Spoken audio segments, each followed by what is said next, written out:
Di sebuah kafe kecil di sudut kota, di sanalah pertama kali Naila dan Dika bertemu. Pertemuan yang sederhana, sekadar obrolan ringan tentang kopi dan cuaca, berujung pada kisah cinta yang berjalan selama 7 tahun. Bagi Naila, Dika bukan sekadar kekasih, tapi juga sahabat, tempat pulang, dan seseorang yang selalu ia percaya sepenuh hati. Dika adalah sosok pria yang tenang dan penuh perhatian. Ia tidak banyak bicara, tetapi selalu tahu bagaimana membuat Naila merasa dicintai. Setiap ulang tahun, ia akan memberikan hadiah kecil yang penuh makna, seperti buku favorit Naila dengan catatan kecil di dalamnya, atau sekadar mengajak Naila menonton film yang mereka tonton saat pertama kali berkencan. Hal-hal kecil seperti itulah yang membuat Naila yakin bahwa Dika adalah orang yang tepat untuknya. Di sisi lain, ada Karin, sahabat Naila sejak SMA. Mereka tumbuh bersama, menghadapi suka dan duka, dan saling berbagi mimpi. Naila adalah tipe yang lembut dan pemalu, sedangkan Karin adalah sosok yang ceria, spontan, dan selalu berani mencoba hal baru. Saat Naila memperkenalkan Dika kepada Karin, keduanya langsung akrab. Karin sering bercanda bahwa Dika adalah versi laki-laki. Naila sama-sama tenang, sama-sama suka membaca, dan sama-sama pemikir. Persahabatan mereka bertiga begitu erat, hingga Naila sering bersyukur memiliki dua orang paling penting dalam hidupnya di sisinya. Ketika Dika akhirnya melamar Naila, Karin adalah orang pertama yang ia beritahu. Akhirnya, ya, Karin, aku akan menikah dengan pria yang kucintai, katanya dengan mata berbinar. Karin tersenyum, memeluknya erat, dan berkata, aku bahagia untukmu, Naila. Aku akan selalu ada untukmu, dan memang, sejak hari itu, Karin menjadi orang paling sibuk membantu persiapan pernikahan. Ia menemani Naila memilih gaun, mendesain undangan, hingga mengatur detail kecil seperti souvenir dan dekorasi. Naila merasa sangat beruntung. Tanpamu, aku tidak tahu harus bagaimana, katanya suatu hari. Karin hanya tersenyum dan menjawab, tugas sahabat, kan? Namun, Naila tidak menyadari satu hal, dari setiap senyum dan perhatian yang Karin berikan, ada sesuatu yang ia sembunyikan. Ada sesuatu yang lebih dalam dari sekadar persahabatan, sesuatu yang nantinya akan menghancurkan segalanya. Semakin dekat hari pernikahan, Naila mulai merasakan ada sesuatu yang berubah dalam hubungannya dengan Dika. Dulu, Dika selalu meluangkan waktu untuknya, selalu menjadi pendengar setia ketika ia berbicara tentang impiannya untuk pernikahan mereka. Namun, beberapa bulan terakhir, Dika sering menghindar pesan yang biasanya cepat dibalas, kini hanya dibaca tanpa jawaban. Panggilan sering dialihkan dengan alasan sibuk. Setiap kali Naila mencoba membahas persiapan pernikahan, Dika tampak enggan berpartisipasi. Aku capek, Nai. Semua ini terlalu ribet. Jawab Dika suatu kali saat Naila menanyakan undangan yang belum juga dikirim. Naila mencoba memahami. Ia berpikir, mungkin Dika hanya merasa stres. Namun, satu hal yang membuatnya semakin ragu adalah bagaimana Dika dan Karin semakin dekat. Sebelumnya, Naila merasa nyaman melihat mereka akrab. Tapi sekarang, ada sesuatu yang terasa ganjil. Karin selalu ada dimanapun Dika berada.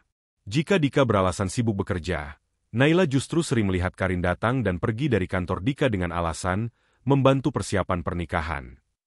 Puncaknya terjadi ketika Naila tanpa sengaja melihat sesuatu yang mencurigakan di ponsel Dika. Malam itu, Dika tertidur lebih awal setelah seharian sibuk dengan pekerjaannya. Ponselnya berdering berkali-kali di atas meja, menampilkan nama Karin di layar. Naila awalnya ragu. Ia bukan tipe yang suka mencampuri urusan pribadi Dika, tetapi ada dorongan dalam hatinya yang membuatnya mengambil ponsel itu dan membuka pesan-pesan mereka. Apa yang ia temukan membuat jantungnya hampir berhenti. Karin, aku takut, Dik. Bagaimana kalau Naila tahu, Dika? Tenang, dia tidak akan curiga. Dia terlalu percaya padamu, Karin. Aku tidak bisa terus seperti ini. Aku ingin kita jujur, Dika. Tunggu sampai setelah pernikahan. Aku akan mencari cara untuk membereskannya. Tangan Naila gemetar. Napasnya terasa sesak. Kata-kata itu begitu jelas. Tidak ada lagi ruang untuk menyangkal atau menganggapnya hanya salah paham. Dika, pria yang ia cintai, telah mengkhianatinya. Karin, sahabat yang ia percaya, telah menusuknya dari belakang. Air mata mulai mengalir, tapi bukan hanya karena kesedihan, melainkan karena kemarahan yang mendidih dalam dadanya. Mereka telah bermain di belakangnya. Mereka telah membohonginya. Dan yang lebih menyakitkan, mereka berpikir bahwa ia tidak akan pernah tahu. Naila menutup ponsel itu dengan tangan gemetar. Hatinya hancur. Tetapi pikirannya mulai bekerja dengan cepat. Ia bisa saja membatalkan pernikahan ini sekarang juga. Tapi tidak. Itu terlalu mudah untuk mereka. Jika Dika dan Karin ingin bermain dengan api, Naila akan memastikan mereka terbakar di hadapan semua orang. Ia akan menunggu. Ia akan membiarkan pernikahan ini tetap berjalan. Dan di hari yang seharusnya menjadi momen paling bahagia, ia akan membongkar semuanya. Mereka telah menyakitinya. Sekarang, giliran mereka yang akan merasakan rasa sakit itu. Hari yang dinanti akhirnya tiba. Gaun putih membalut tubuh Naila dengan anggun, dan riasan di wajahnya membuatnya tampak seperti pengantin paling bahagia. Namun, di balik senyum yang ia tunjukkan kepada tamu dan keluarga, ada luka yang menganga di hatinya. Dika berdiri di sampingnya di pelaminan, mengenakan jas hitam yang membuatnya terlihat begitu sempurna. Karin juga ada di sana, berbaur dengan para tamu, mengenakan gaun berwarna pastel sebagai pengiring pengantin. Ia tersenyum, berpura-pura bahagia untuk sahabatnya, tanpa menyadari bahwa hari ini justru akan menjadi mimpi buruk baginya. Saat acara resepsi mencapai puncaknya, pembawa acara mempersilakan Naila untuk memberikan beberapa kata kepada para tamu. Semua orang tersenyum, mengira ini akan menjadi ucapan terima kasih biasa dari seorang pengantin. Naila mengambil mikrofon, menatap tamu undangan yang duduk dengan penuh antusias. Matanya lalu beralih ke Dika dan Karin. Ia tersenyum tipis, senyum yang penuh arti. Hari ini seharusnya menjadi hari paling bahagia dalam hidupku. Aku berdiri di sini, di samping pria yang kucintai, dikelilingi oleh keluarga dan sahabat yang kucintai. Tapi, apa gunanya sebuah pernikahan jika ternyata dibangun di atas kebohongan dan pengkhianatan? Ruangan yang tadinya penuh canda tawa tiba-tiba sunyi. Beberapa tamu saling bertukar pandang, tak mengerti maksud perkataan Naila. Dika menegang di tempatnya, wajahnya berubah pucat. Karin, yang berdiri di antara tamu, mulai gelisah. Naila melanjutkan. Suaranya tenang tapi penuh emosi. Aku ingin kalian semua tahu bahwa suamiku, Dika, telah mengkhianatiku sebelum pernikahan ini terjadi. Dan lebih menyakitkannya lagi, pengkhianatan itu dilakukan dengan orang yang paling aku percaya. Seseorang yang sudah kuanggap saudara sendiri. Sahabatku, Karin, suara bisikan mulai terdengar di antara para tamu. Mata semua orang kini tertuju pada Karin, yang membeku di tempatnya. Ini buktinya. Lanjut Naila sambil mengangkat selembar kertas, cetakan percakapan antara Dika dan Karin yang ia temukan di ponsel Dika. Seorang panitia yang telah ia minta bantuan sebelumnya segera memutar rekaman suara yang diam-diam ia rekam beberapa hari lalu. Suara Karin dan Dika yang berbicara tentang hubungan terlarang mereka. Suara rekaman bergema di seluruh ruangan. Aku ingin kita jujur, kata Karin dalam rekaman. Tunggu sampai setelah pernikahan. Aku akan mencari cara untuk membereskannya. Balas Dika. Wajah Karin seketika memucat. Matanya membelalak, tangannya gemetar. Dika mengepalkan tangannya, seakan ingin menghentikan semuanya, tapi sudah terlambat. Tamu-tamu mulai berbisik. Beberapa menatap Karin dengan jijik, sementara yang lain menatap Dika dengan kekecewaan. Keluarga Naila terlihat syok, sementara keluarga Dika tampak malu dan tak menyangka. Dengan suara mantap, Naila berkata, Dika, jika kamu lebih memilih Karin, maka silakan. Aku tidak akan memohon atau mempertahankan sesuatu yang sudah rusak. Tapi ingat ini, aku mungkin terluka, tapi aku tidak hancur. Kalianlah yang akan hidup dalam rasa malu dan penyesalan. Lalu, dengan gerakan yang penuh arti, Naila melepaskan cincin kawinnya dan meletakkannya di atas meja pelaminan. Ia berbalik dan berjalan meninggalkan panggung dengan kepala tegak, diiringi tatapan kagum dari para tamu.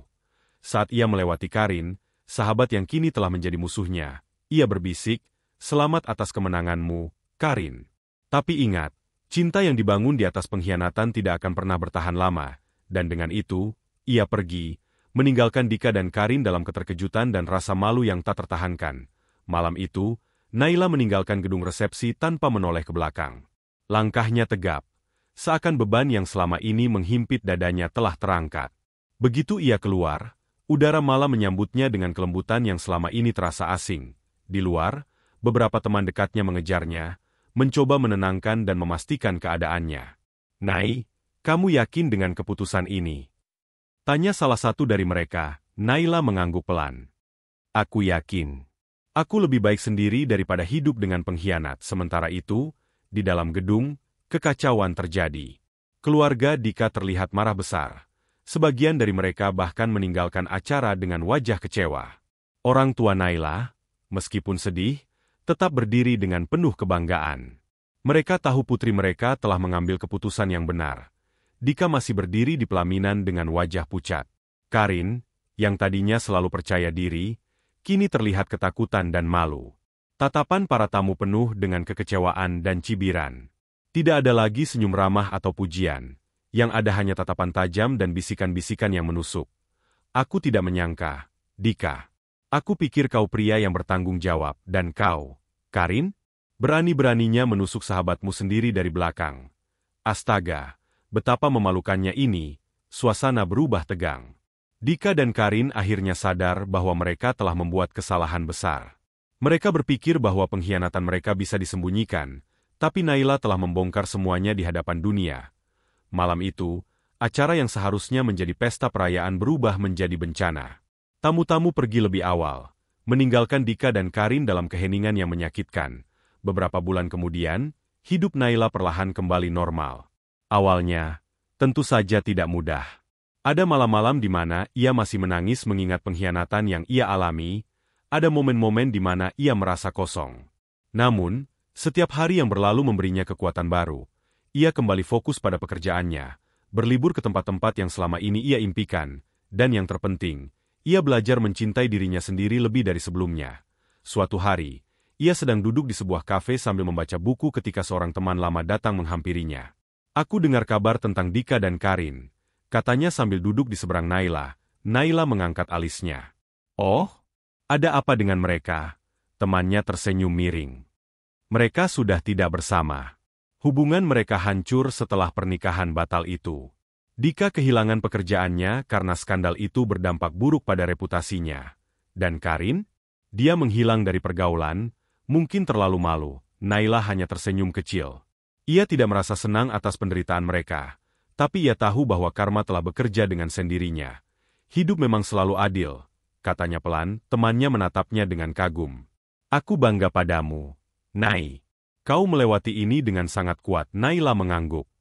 Aku pernah berpikir bahwa kebahagiaanku bergantung pada cinta orang lain. Tapi sekarang aku sadar, kebahagiaan itu ada di tanganku sendiri. Dan dengan itu, ia menutup bukunya, menatap keluar jendela, dan tersenyum. Masa lalunya telah ia tinggalkan, dan di hadapannya terbentang jalan baru, jalan menuju kebahagiaan yang sesungguhnya.